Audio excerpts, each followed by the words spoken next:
Unlimited friends, I am so excited because I have a friend, a dear friend, someone that I have known for a while now. And I am so excited to bring you this absolutely brilliant person. His name is Jung Van. He is a coach who helps leaders on empowerment so that they can do what they truly want and believe in. Prior to becoming a coach, he had a 25-year career in the pharmaceutical industry, which took him all over the globe, basically. I think more than 30 countries, right, Jung? Yes. Yes, absolutely. Yes, Yeah. that's also right. And so he practices Chinese martial arts. I've seen his videos on Facebook, Tai Chi. And what is the other one that you Xing Yi. practice that It's Xing Yi. Jing Yi Xing that Yi. I don't, you're going to tell us about what that is because I don't, I'm not familiar with it. But all of that has helped him to really develop a mindset of personal mastery. He holds a PhD in chemistry. So, mindset and chemistry, my goodness, what a combination. And he speaks many different languages, including Chinese, French, and Spanish. And you're learning Korean now? Yes, Is Korean slowly. is similar to Chinese or very different? Some it sounds similar, but it is very different. Yeah, the Okay. writing is very different. Yes, And you also like to serve as a leader in your local community church, right? that's correct. Yes, yes. So, Jung, take it away. Tell us Sure. all about you and what brought you from being in pharmaceuticals to being in personal development? Like, how Yes. did that transition happen for you? Well, first of all, thank you, Zara. This is a wonderful opportunity to be here with you and share some time together. So thank you for the invitation to be here. And so yeah, there's I have yes, as you very said in your wonderful introduction, I have been in working in the in a previous career working in Yeah. pharmaceuticals. If I take a little step back a little bit, just a little potted history in terms of where I come from. So I uh born in the UK, born to my parents who came first generation from Hong Kong. And so, my dad has been here like 60 years, right, in this country. So, he's like the in his early 80s now. And yeah, so so I grew up and in a sort of as a what we call a BBC, right, a British born Chinese, that's what. And so I went through the school here and schooling system, and also went to Chinese language classes at the weekend. So weekends were not time for relaxation, or it was study time too. So then, and I went through university, studied chemistry. So I'm very much into the sciences, and had opportunity as well to spend a year of that study in France. So I effectively learned some French. I also learned some Japanese while I was there, and hence I started collecting languages. And so anyway, and on finishing my first degree, I went on to do a postgraduate, which is basically a PhD, researching on cancer drugs. And my drive, in a way, was I wanted to do something for people to help in terms of healing from Mm, disease, and particularly those people who had difficulty accessing the medicines, right? I was thinking of developing world, like Africa and right. at the time in Latin America and even some parts of Asia. So my drive then was that, well, I don't want to be doing research because for me, my heart wasn't in so much the research, but let's say about helping develop medicines, help the process along, help the access. And so hence I went into pharmaceuticals and did that, which, as you said, introduction took me to more than 30 different countries. Mm. And I traveled, I think one of my biggest first long trips was to Nigeria, and I flew across to Kenya. I went to Egypt a few times. I went to Turkey. I even went to UAE and to India, to Pakistan, to Philippines, and yeah, lots of different places, right? What's Sometimes often happening? to the Like when you went on these trips, what yeah. what were the trips about? So the Opening trips. their So I skin? was. Yeah, so I was working on an area called regulatory affairs. So it's basically to do with promote basically getting the medicines licensed for the particular use, right? Be it for Okay. so I worked on say vaccines, I worked on the medicines to treat cancers, etc. So often it was like to meet colleagues, but also to go to the ministries of health. Yes. So So for you got to really example, understand the systems. yeah, yeah. So we have colleagues as well. We work Yes. through, or so we get to understand a bit more, obviously Yeah. the local requirements Yeah. and things. Yeah. Yeah. But often there will be a need to discuss a particular matter, relating to those applications or registration of medicines, uh, either with the Ministry of Health or with the Department of Health or whatever it was. So for example, the equivalent of the FDA you have in the US, right? So Yes. that, like the drugs, Food and Drugs Agency. So one of those, for example, was to Pakistan. So met some of my colleagues in Karachi and then in Pakistan, and then flew over to Islamabad. Had a meeting Yeah. there. Yeah. Thing. So Yeah. so my meet so my trips were often to meet the colleagues, but actually also to meet with the ministries of health to, discuss a particular matters relating to the medicines that the pharmaceutical company I was working for had, or particular sort of design or research challenges. Yeah. Right. So that was what took me around, and it was quite amazing in a way to get to travel to all these amazing Yes. places and meet people, Absolutely. which I enjoyed, and Yeah. having an Of interest course. in languages really helped because I was like a sponge soaking up different words from different languages. Those are my real souvenirs. And yeah, so that was what I enjoyed, and So hence help me understand the yes, connection with personal mastery. Like yes, where I'm trying to figure out where all of this yes, fits in with personal mastery. yes, yeah. And this is an interesting thing because all along, yeah, I can appreciate we went through a bit of a tangent there.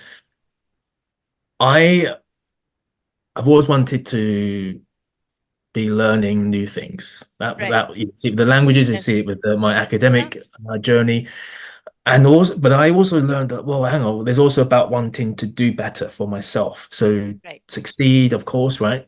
A lot of us want to Yes. succeed. That's right. So when it came into the area of work, look, I wanted to really show that to myself and to others, like, look, I can do this, I can do these tasks, do the projects, etc., and do them well. And then I realized that there was an aspect of self-confidence that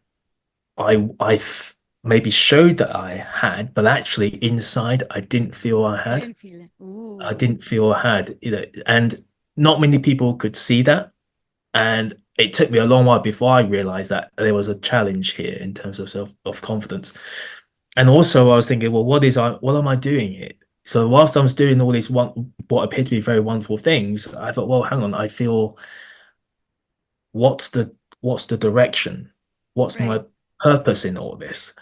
And all at the same time as well, I've been training in martial arts, like you talk about Taichi and Xing Yi, which were do instill things like discipline and focus Yes. and being very present. And That's right.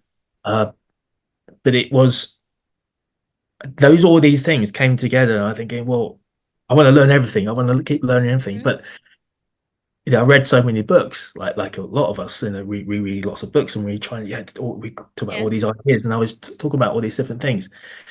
But it was a case of, well, rather than just learning and being like a inside, inside like a library of tech Information. strategies, Yeah. information, Yeah. quotes, whatever it is, um, I found, hang on, there's something that's missing here. And this Mm-hmm. is where the aspect of personal mastery came in, because there's like it is inspired a lot by my journey in martial arts as well. It's like, well, it's knowing myself, Yes. right? It starts with knowing myself, being aware of my thoughts, my emotions and Yes. feelings, That's right. and what words I say and how those translate into actions, and all of those are Yes. interrelated. And that is a key thing to do with leadership, right? Personal leadership. And how am I be able to lead other people or work with other people, communicate with them effectively if I am not leading myself, not stepping out of my comfort zone, not being communicative, not as well being truthful with myself. Hmm. And so Yes. all these were in a You way were like pulled the in sort of different fertile ground directions. for that personal Yeah. direction, so personal Yeah. mastery to come up.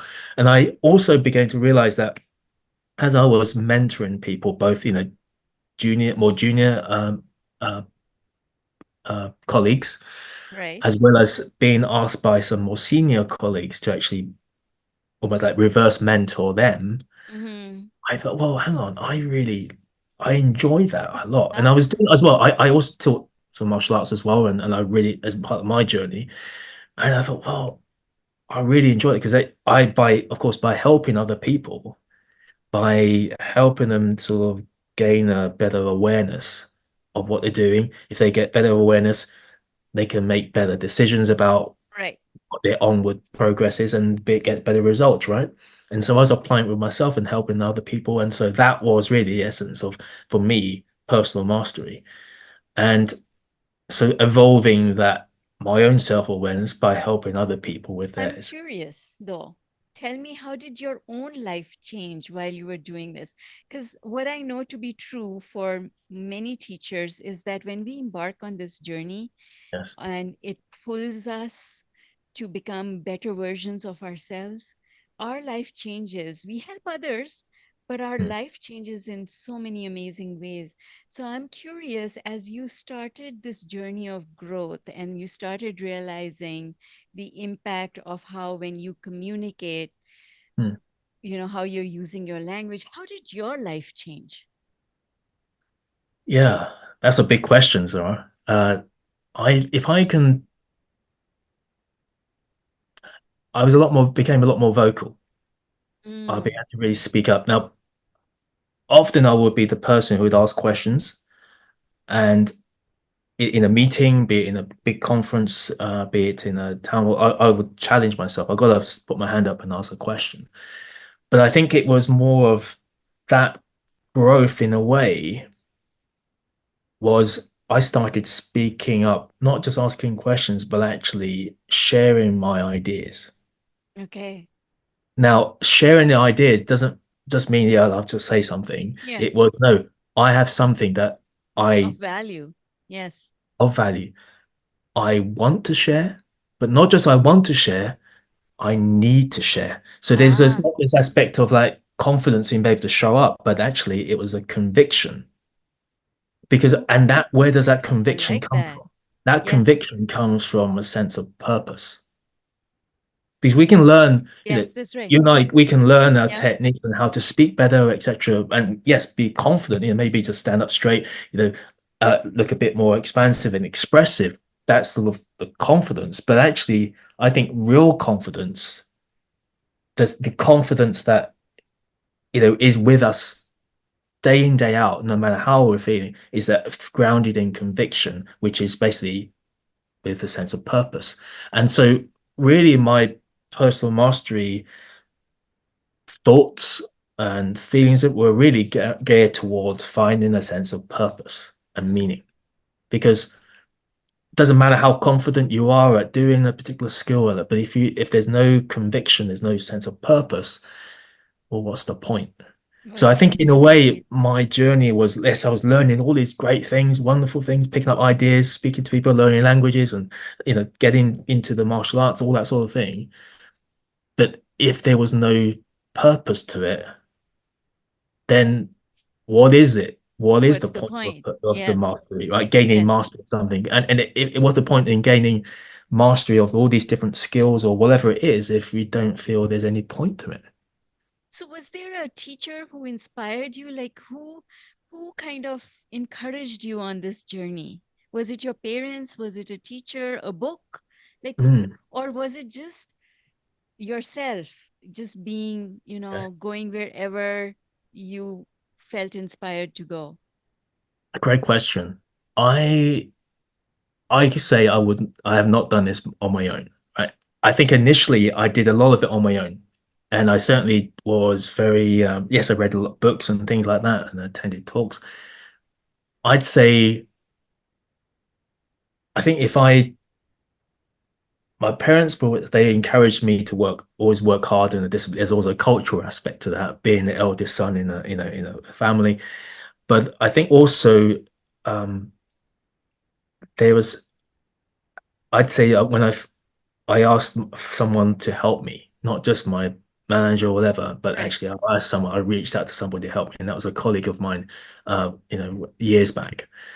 But also, I think in terms of I one book that made a difference, real big difference, and this big jump for me was Robin Sharma, Ah, uh, right, who monk, wrote books like the man who the sold his monk Ferrari, who the sold monkey his sold his Ferrari. Ferrari, Yes. and the and more recently things like the 5 a.m. Club and whatever, and I got to meet him actually earlier this year, which was wonderful in London, and so he was very key in terms of, well, you don't need to be a lead, let's say, have a title in order to lead.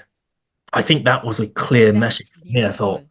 Yeah. that is beautiful. And it's like, even no matter what it is you do in terms of a day job or whatever, we all have that opportunity to lead. So, and that was amazing, and that thought, no one was saying that. No Mm-hmm. one was saying, I think people can say, yeah, if you are, a manager, a president of a company or organization or CEO, whatever it is, you are a leader by title, but and you can do these things to become better. But no one was saying everyone can be a leader. Could be a parent. You could be, Yes, you that's could right. be someone who cleans up or whatever, who's a nurse, a doctor, anything like anything really. Everybody has a capacity to lead, and I think that was key. And I think that was which formulated the work and at the term, I think, personal mastery for me. Like, and I brought in, integrated with the martial arts aspect, that mindset and focus and intention. And so I'd say I credit sort of Robin Sharma really with a lot with my growth. And I think more recently as well, with Lisa Nichols, right, who you and I Mm-hmm. Mm-hmm. are very familiar with, in Yes. helping us sort of, I'd say, at his heart is speaking our truth. Is not just about learning technique, but actually, if we have what's that message that we have, Yes. and and not just what, but how it can really help other people. Yes. And it's Absolutely. touching people's lives and making a difference, having an Yes. impact, right? And so that is really, I'd say, so two key people. Of course, we also have, of course, Sean, uh, right, Sean Smith as well, who worked alongside with Lisa and in on the program that you and I were on, and really is that of understanding as well what makes us behave the way we do, what are sort of traits that we have. So I'd say three key people at the moment in my life, certainly Robin Sharma, Lisa Nichols, and Sean Smith, in terms of the recent growths of sure. Yeah. That's amazing. And so now in terms of how what you do, what exactly do you do? Like how do you help people? Yes, I my main focus at the moment is as a coach. So coaching people to find a sense of purpose and meaning in what they do. I believe that's my mission, my new found purpose that I'm really now focused on. So helping leaders, be they C-suite, be leaders, be they uh, people in corporations, middle levels, etc., to help them to really find a sense of what is meaningful, what's Mhm. purposeful, and do more of that and do stuff that they believe in. So, because I think, how often is it some people perhaps find themselves, maybe a good job, maybe it's a great job, maybe it's a lot of responsibility, but then they found themselves being a bit lost in terms of, well, here I am, it's another week, it's another day, I've got to do this, I've got to run through these gamut of all these different meetings and everything. I've got people to talk to who are maybe not really engaged in what they're doing. And so, either way, what I'm doing is helping those people, empowering them to put more meaning in terms of what they're doing and find, or not to put, but actually find that meaning. And it doesn't mean like an all-encompassing big purpose. It could just mean, well, look, understand that they have a particular skill, a talent for something, a skill Okay. or talent, right? Right. That really makes a big difference with their colleagues, with their peers, the people, their customers, whatever it is, and really use opportunity to really fine-tune that and apply it and make a real difference. And I think by tuning into that, they can make a difference and also make a difference for themselves. And so I hear you, and I feel that a lot of people go to work like robots, literally, like here are the tasks that I need to do, and I'm going to finish these tasks, and then I'm going to get paid at the end of the month, and that's it. Mm. But to find meaning, I hear you say that to find meaning in the work that you do. So there's an aspect of work life, but then there's also an aspect of your life outside of work. Yes. Yeah. And they're both very intricately connected because it's the same person who is at home and the same Yeah. person goes to work. So And it's one life. it's one life, yes. So this work that you help people do to uncover what truly what value they bring to the world, how does it change their experience at work and how does it change their Yeah. personal lives? Yeah. Yeah. What Absolutely. happens? That's a very good question, Sarah. And clearly, let's say, yeah, you're right. Someone, let's say, who could be perceived as being very successful in their working life and their career, let's say, well, what about their own personal life? Uh, do they have close relationships, fulfilling relationships with their family and etc. Are they healthy? Let's say, and one of my values either is integrity, and integrity. I don't just mean like the integrity of being righteous and doing the right thing. I mean in a holistic sense, because I think truly a person is fulfilled, is purposeful, is also somebody who has a healthy career, let's say healthy work life, also a healthy personal life. And I think those two are intertwined. Let's say if things are going well in your career, but let's say there's a good fit to have a good personal life that supports you.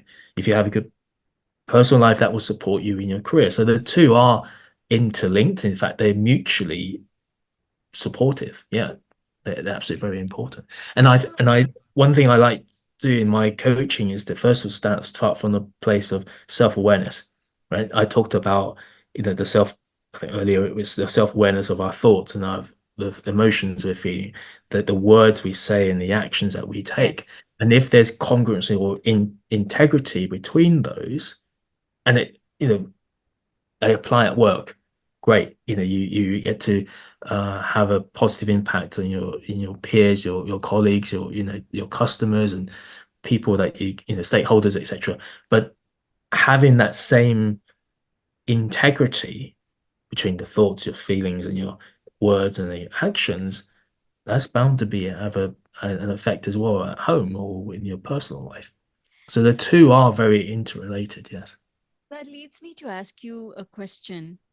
How do you find incongruence between the thoughts and the actions or the work life and the person? How do you find that lack of congruence?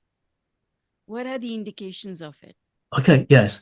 And it's from a lot of uh, helping my clients to be introspective and reflection. Clearly, reflection is a very key part of it. Speaking out what and understanding what or looking at what are the typical thoughts they might have in a given situation. What are the feelings that often come from those thoughts, and what are their words and what are their actions? How often, for example, I mean, none of us are, certainly I'm not perfect. No one is perfect. how often, let's say, I might say something, and it could be a small thing, and then I end up maybe I say, "Oh, I'll go and do that," and then I end up not doing it, right? Right. And let's say in a work setting, someone says, "Oh, let's have that meeting." It's an important meeting, and then it doesn't translate to actual meeting with the person.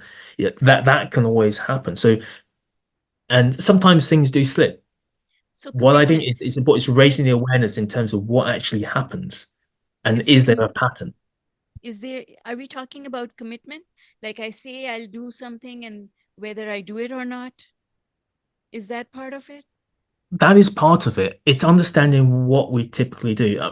I, for example, let's say I might say, "Oh, I want to do something," and then, but I don't actively act on it. There are times when it happens on certain things, and once or twice it's probably okay. But when it's a recurring pattern, and we may not be aware of it, consciously aware of it, right? But I think by, let's say, having the attention on that, well, what happens? Why does that? Why do you get what happens? Or what is the result? Or what doesn't happen?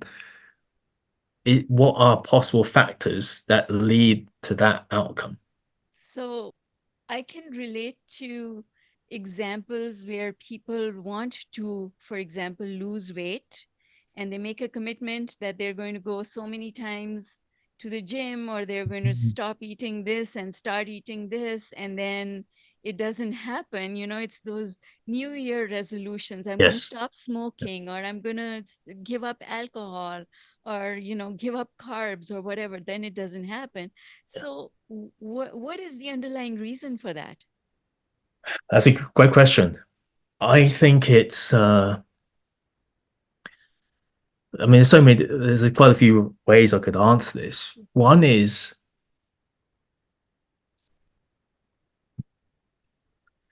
I'm going to say this, I'm going to say the purpose is wrong or is right for them.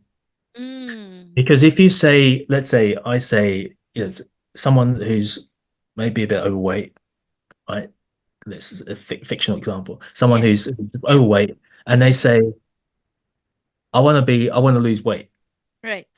And now that in itself may be a bit vague because Okay. didn't drink water for a day, I would Yes. lose weight. Right, I would lose weight. How much? Well, you could probably measure that. But the thing is, it's not specific enough. But also, in that, if there's no well, what's the point of losing weight? What's the Ah, actual reason? What's the actual outcome? So some people might say, oh, they might say because I want to, maybe drop down a size so I can fit into some clothes that make me look good, or I want to lose weight in order to look good, or I want to lose weight so I can, be better, feel better about myself. So there's often that. What's the actual reason, and understanding what is that about. So one thing I've come across very recently is like the from I think Japanese, is it Toyota? I think there's a company where they have a thing about the five whys, and you keep yes. drilling down. So you ask, why, and then the person answers you, and they say, well, Hmm. why is that important? Yes. You keep drilling down, and you might come down to a very basic, but very let's say fundamental, not basic, very fundamental reason, and it could be so I can feel better for myself, right? Or And so for example, this is a very personal example. My dad, um, he, he from a very early age he was smoking, and none of us, as my brother and myself and my sisters and my mum, liked him smoking. And despite whatever we said, he still kept smoking. There wasn't any change. mm, And I and as well, my there was one day I remember, after dinner, my mum said a comment that, oh, I said to dad, a very side comment said, oh, you're going to go and smoke now. You can go outside and you can start smoking. And my dad said, I've given up. And he never said anything to anybody about it. He just had given up. I thought, what? And I thought, how did he do that? He just, no sort of aids, nothing like that. He just given up. And then I remember my didn't say this to me, but I once I think I only found out the reason why he actually gave up, and it's through my sister had a conversation with him. But it's due to something I said to my dad. How And I think I said the interesting. conversation, "Oh, Dad, why don't you give up? Smoking's, it's good, not good for you. I mean, smoking can't be said to be Yeah. good for anyone, right? Yes, Yeah. you might get a bit of stress relief with it. But it was what I said was very simple. I said, if you don't give up, you don't do it, like you're giving up smoking for us, meaning myself and my Mm. sister, my brother, and Mm. my mum. Do it for the grandchildren, Ooh. right? Do it for the grandchildren. And that was it. And I noticed as well when my son, he was very young at the time, he didn't like being with my dad. And the simple reason was because of the smoking, it leaves a smell, Yes, right? that's right. And it's a Yeah. very powerful smell. And so of course, very kids are very sensitive to it too. And so that was the main reason. So there's a question, well, why give up smoking? So the Yeah, reason health, has to be one's strong health. enough. Yeah. Yeah, it's the reason. And sometimes I think this is where, let's say, imagine my dad probably thought, well, there's a stronger reason than my own health or his own health. Mm. Stronger reason was for the grandkids, For the grandkids. Yeah. So the right? reason, if the reason is strong enough, if the goal is important enough, then Yeah, we get into this mode of I'll do whatever it takes. yes.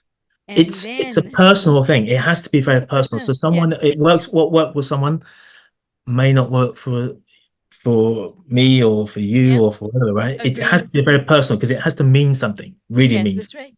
Yes, There was another book that I that was very influential for me, and you may have come across it. It's the book by Viktor Frankl. It's Man's Search for Meaning. And yes, when I first came across that book, what, 20 years ago, whatever, I I kept coming back to it from time to time again, and it's about that sense of what's meaningful. And of course, Viktor Frankl, one of the things he observed, and you may not be aware, or listeners may not be aware, is that there were some people. Obviously, this is about people from was written at the time of the Second World War. Uh, Viktor Frankl himself was a Jew, and he was imprisoned in Auschwitz, right, in the concentration camp, terrible situation and conditions. And there were lots of other people as well, Jews who were also in prison. And he noticed that what kept people hanging on to staying alive, yes, despite whatever atrocious conditions and treatment it was, there were two types of people: those who hung on and that's those who right. gave up. Yes. Right? That sense of there was that sense of inner freedom, and that was very powerful. That really sort of said to me, I get to choose actually, not what people say or what people think and what people express to me. Actually, no, it's for me. I I can hold on to my own inner freedom to Yes. decide how I'm going to do this. So that is very key to what I think in terms of that personal mastery aspect, uh, So your and that's personal really powerful. why, your Yeah, personal yeah, why, how absolutely. do so I know you talked about the questions. I'm aware of that technique to drill down, what's important, why is this important? How do you suggest people hone in on that why? Like, why do I even exist? Like, because a lot of people will come to you and come to me and other coaches saying, I'm looking for my life purpose. What is my life purpose? Mm-mm, There's mm, this thing, that people, this intangible thing called life purpose. And a lot of times people are unhappy because they don't understand what their purpose is. mm. So how does one use, and I'm thinking this is very helpful, because if you're looking for your life purpose, it's that why, like Yeah, what is yeah, the yeah, most important yeah, thing. yeah, indeed. And no surprise, why is one of my, well, in fact, is my favorite question, right? It's so simple, but it's such a powerful question. And I think it's so linked to the human existence or human condition, right? It's about, well, what's the point? Because what I think what differentiates us from all the other wonderful animals and plants are around, we have the capacity to ask why. And to my sense in a way is not to sort of help people find their big, all-encompassing, powerful why. That will come maybe with time, or indeed it's a case, well, start making a why for today. We can make I our like why for that. today, right? So I why like are that. you and I having this conversation? Why are Yes. people listening to this conversation? Why are Hmm. people tuned in? I can make a why, like I can be, I can say something like to my wife, well, I want to make today the best day I can for my wife.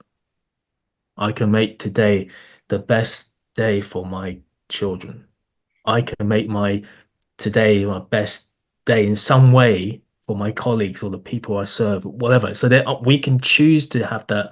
I guess the word is agency, right? In terms of saying, look, I get to choose to apply my skills of, be it communication, be it sharing a thought, be it able to write something meaningful to somebody. So that We, makes I me think we can feel, have that intention, and this is a key word I always like to hone in on. Is yes. it having that intention? Well, so yes, and I agree with you. And it makes, I'm thinking, going down this rabbit hole that, we're together going down, is that the why then is a decision, It starts with a conscious decision. conscious decision. Yes. Yes, Intention. intention. And that's what my TEDx talk is all Yeah. about, Yeah. is intention. Yes. And you earlier on, I was going to explain what the martial arts I practiced were, and one of those was Xing Yi. The other was Tai Chi and was Xing Yi. Yes, And yes. Xing Yi, it's again another martial art from a Chinese martial art, and it's translate. Well, the full name is Xing Yi Chuan, and Chuan means fist. Xing actually means a shape or like an act, whatever shape, and Yi means mind or intention. So Ah, basically, it's the idea that if we have an intention first, that translates itself into, an an attack, be it action. hit, whatever, Yeah, or whatever. So basically, intention leads to an action, effectively, action. Yes. and which is why I sort of love it so much because it's really starts with the mind, with forming an intention of making sense of what's happening and actually doing something, responding, not reacting, responding in the moment to the situation, Mm. be it even preemptively, be it maybe reactively, but always choosing our response.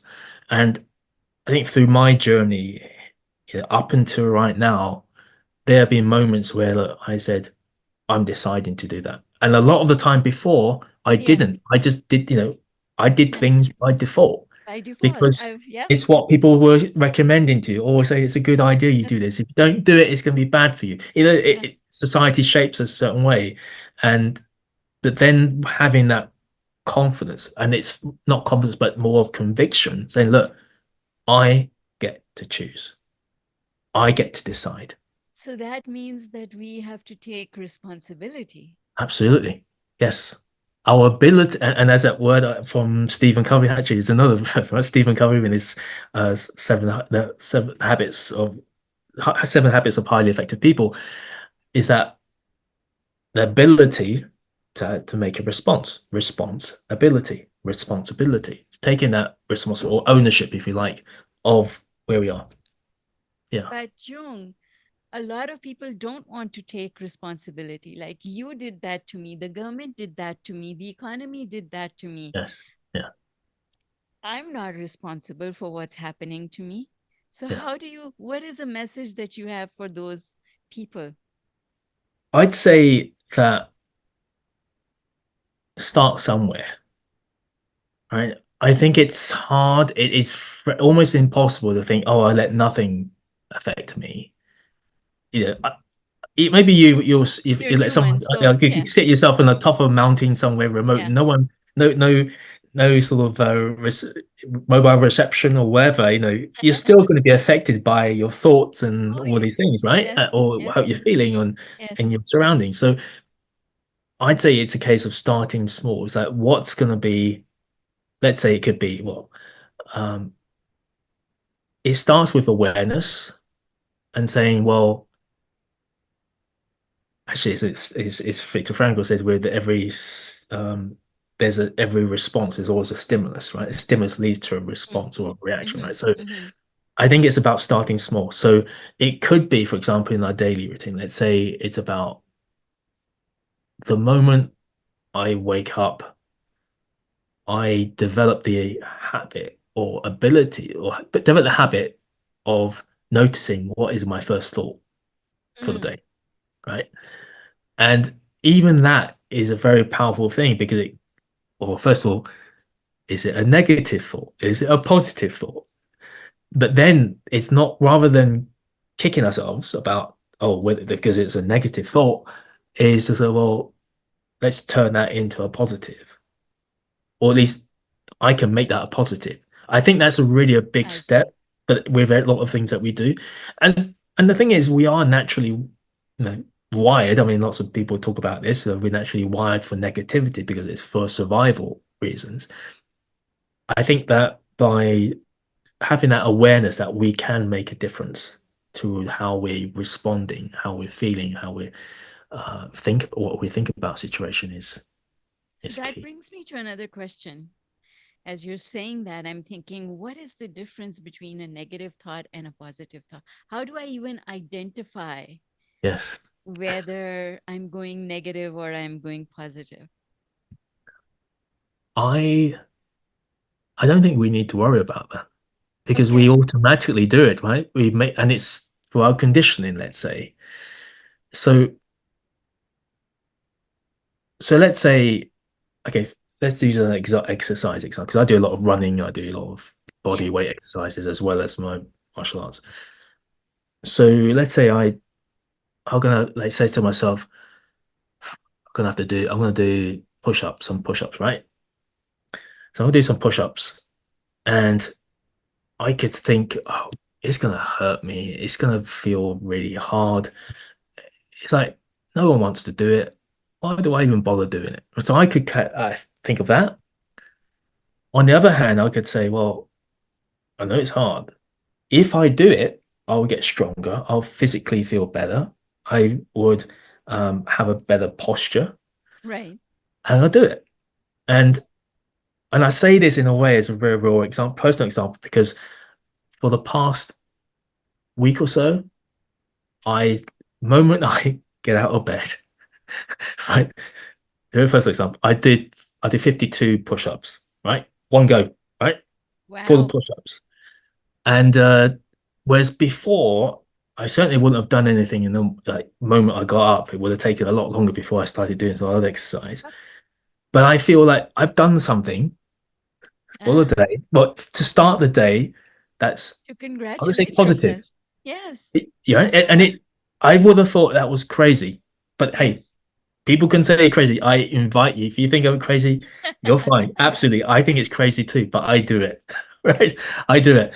And I think there is a often I think we can be very negative about something before we even do something Ah, I because we see. can come up with so many reasons for not doing it. Oh, it's going to be tiring. I've got a meeting Yes. planned. I've got a, it's just easier not to do I it. don't feel like I it. don't feel like it. No one else is doing Why it. I should mean, I do things I don't exactly. feel like It's doing? so easy to role play that because we have that in our mind. But the wonderful thing is we can always flip it. So is that, well, it can be great when I do it. I mean, even when I'm talking about this, it's sort Yes. of quite fun as well. It's sort of like, well, it's crazy, but hey, I do it because it's crazy and it's fun in a way because no one else is doing it. Yeah. So it's actually, as I think about what you're saying, it helps to build your self-worth, your self-image, by Yeah. keeping a commitment that you decided and then you followed through on your decision. Yes. Yes. Basically, that's what it Yeah. is. Yeah. The hardest thing is let's say getting over that hump, like to Mm. get over that negativity that we obviously often have, but then just do it. And uh I think of it's just like just do it, and then you'll find at the other side it's going to be different. Now, there may be a positive experience, and maybe you can interpret the experience as being negative. However, we also have the capacity to actually take the positive from it and understand what's the negative. I think there is also a role for having negative in it because the negative allows us to assess the risk, right? Or what we and also what we can do better next Mm. time, let's say, if we were to try that same thing, or what we can learn from it about ourselves. And the positive is like, yeah, it's good. And what worked well for it. So there's an aspect of there is a need for that positive, but the negative is also useful as well, as long as we don't let it overwhelm us. So it's that contrast that helps us to define what we really want. Yeah. There's an aspect of being detached from it, and this is important, being detached. Mm. So you observing, you're almost taking a view away from it. So you're not right in it, but you're taking away a view away from it, and you're evaluating or you're assessing it. You're just observing. Observing may be a better word because then you're not being necessarily judgmental about it. You're not saying this is good or bad. It just is, And and you're so just, that is key. it took me the longest time to become an observer. Yeah, yeah, It's not easy to do. yes, Like I heard teachers say, oh, you know, you observe yourself as if another person is, and I'm like, how am I supposed to observe myself? yeah, yeah, It it yeah. takes it It takes does take. doing. It does, and the martial arts aspect is key. So let's say Yes. we often train where someone, let's say, is throwing a punch or attack. We sometimes practice. I mean, it's let's say a bit more than just someone doing it very slowly. It has to be quite fast in order for us to train, right? So obviously we build up our ability there. And what I've noticed as well personally is that the times when I thought, oh no, right, the person's throwing a punch right at me, I panic, and if I panic, then I just get hit or whatever. So Yes. and I certainly won't be able to respond necessarily very well. Whereas the times when I'm detached from it, I'm not meaning detached as being absent, but I mean it's just going to happen. Whatever's going to happen is going to happen. And then in that moment, I have the ability to choose my response. Ooh, And that whatever's is going to like, happen is it's going like to a flow happen. moment, like that flow, right? So Yes. whatever happens, I trust my own ability to do something in that moment. In that moment. In that moment. So it can mean as moving out of the way, it could mean the parry, whatever, in and countering. It's basically choosing my response rather than just freezing and just letting myself get hit or just panicking. So, but that takes practice. It takes practice. It's like, for example, I mean, I don't know if you've done many martial arts before, but if you like, even in a conversation like this, Yes. it's a bit of interplay, right? That you Yes, it don't is. necessarily know what I'm going to say next or what question I'm going to ask, or indeed, I Right. don't know what you're going to ask Yes. me in terms of questions. So And true.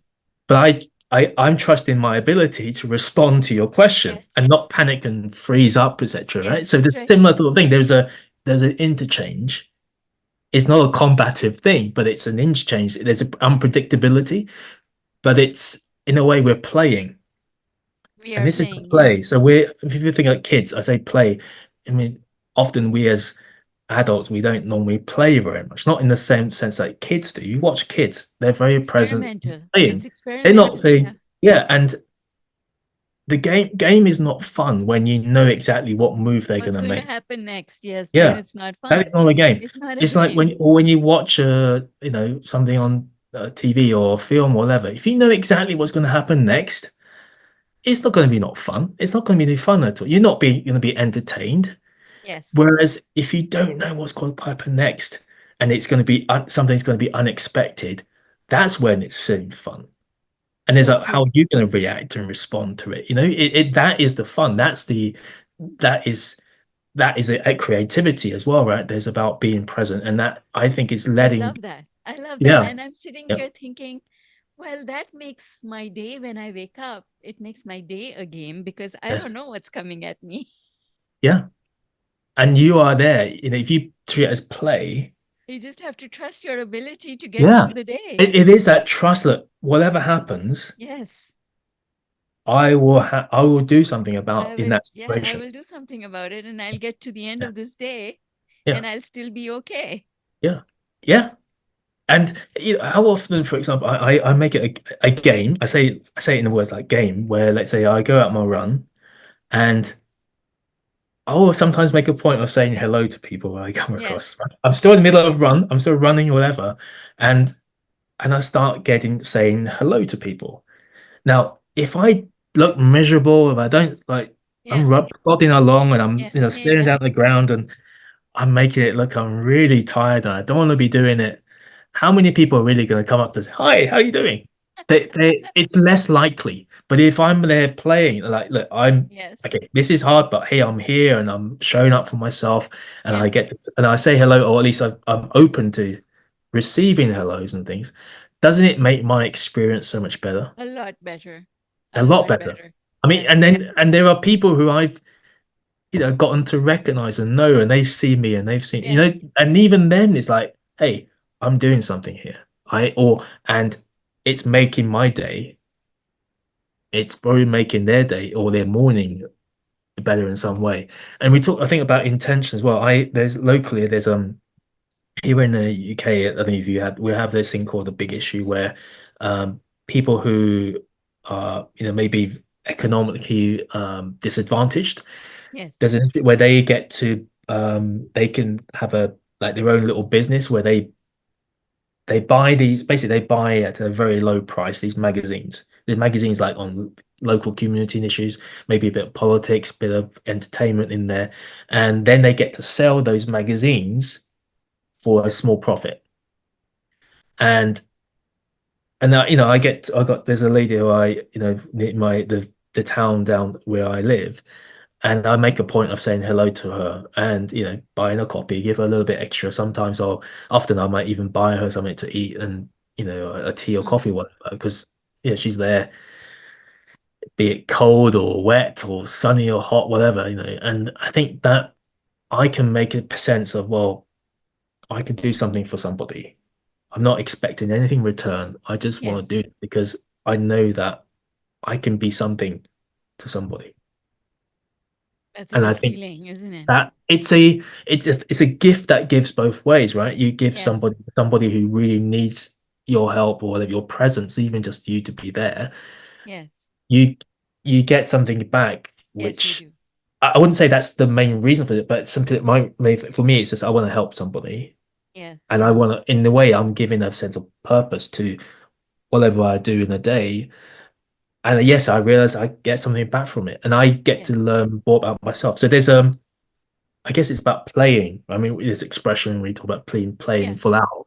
If you're I really totally get it. present, engaged, I you get get it. something from it as Yes, well. you are getting Learn, something. It's give and and you take. can help more people too. By Yes. It's like breathing. You breathe in and you breathe out. yeah, yeah, And I think that a lot of coaches are like that because one of the reasons for coaching is that you're not just helping the other person, you're also helping yourself yes, because you're growing as a person when yeah, you help someone yeah, else grow. yeah, Yeah. absolutely, yeah, Yeah. yeah. It's a wonderful thing to I think to step up and do that, or rather to realize there's that possibility. Because often some people might say, and I've sometimes notice it myself, oh, my situation is not great, so how can I help somebody? But the reality is, it can always help Always somebody, someone you can no matter help. how small that is.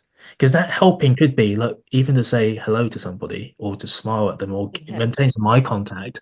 Yes. And I think a lot of our maybe I've noticed it more in our current culture and of modern day that people are so distracted and they want to be distracted. The phones that we have, right? There are people who avoid all eye contact to look at their phones because it's looking at a phone. Maybe it's a diversion. Maybe it makes them a sense, gives they give a sense of that they are more important.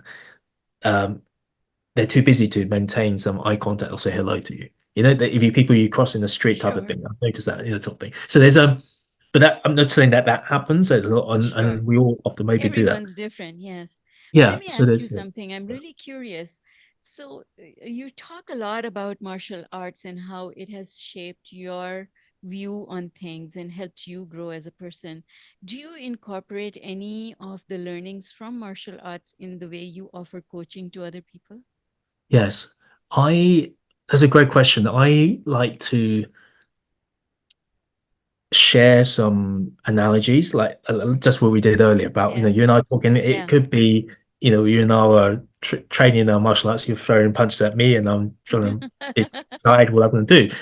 I so there's and I have used examples where in a converse, like a meeting, that there were a lot of people, my audience, were attacking me. Well, they were attacking my ideas. First of all, they're not attacking me, or some maybe were, but hey, at the end of the day, I've got to do what I can. So I was using my Yes. martial arts in a way mindset to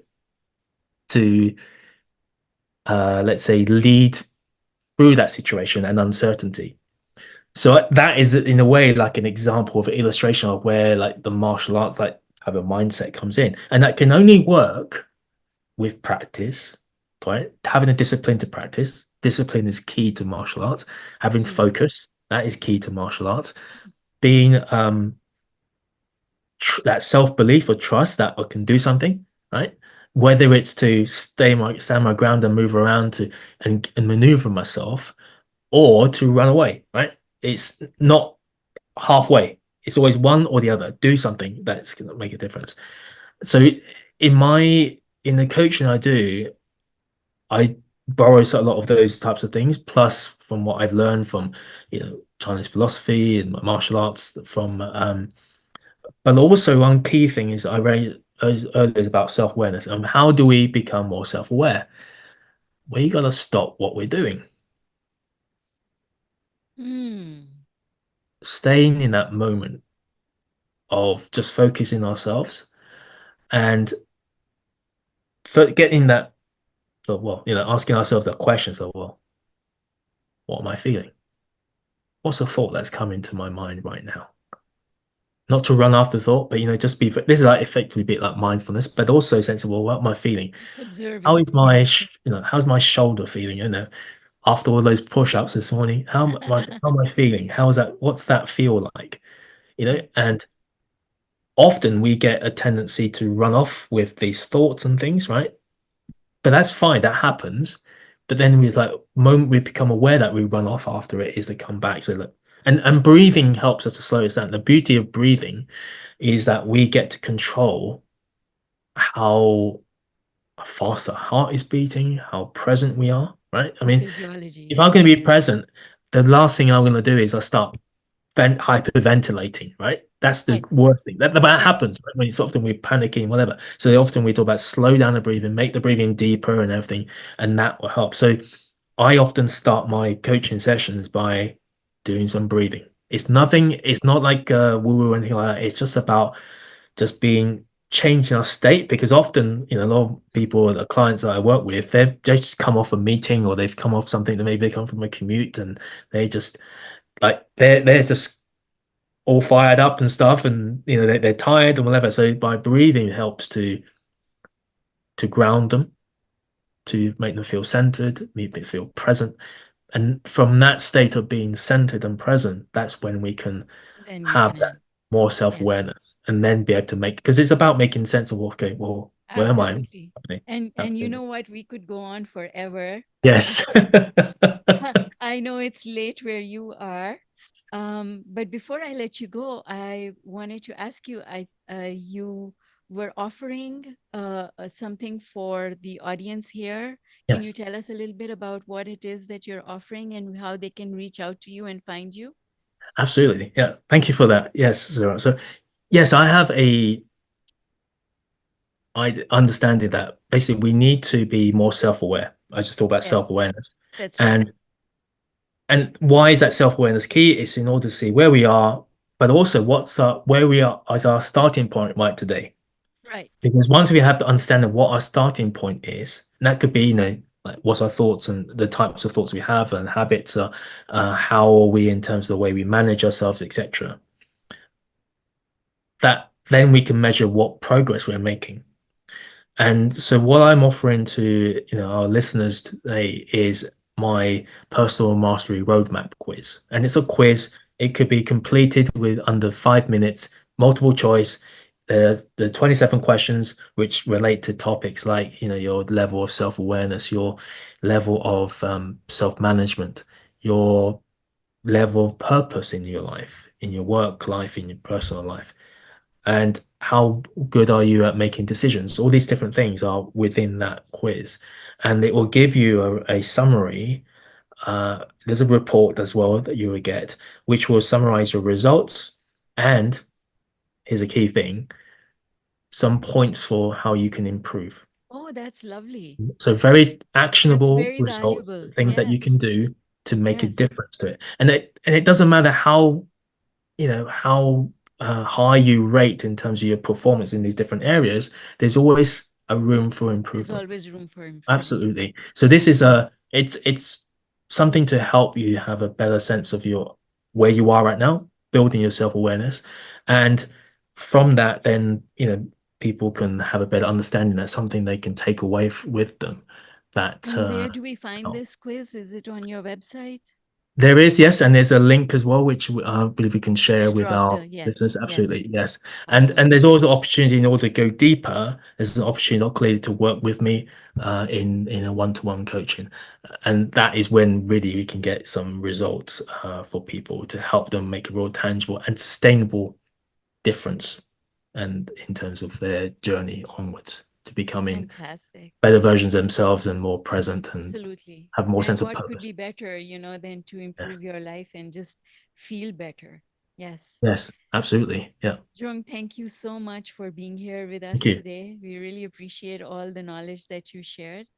And absolutely, we'll include the link in the show notes so that people Thank you. can reach out to you. Thank you once again. Thank you. It's been a real honor, Zara, to share these thoughts and time with you. Thank you so much. Thank you.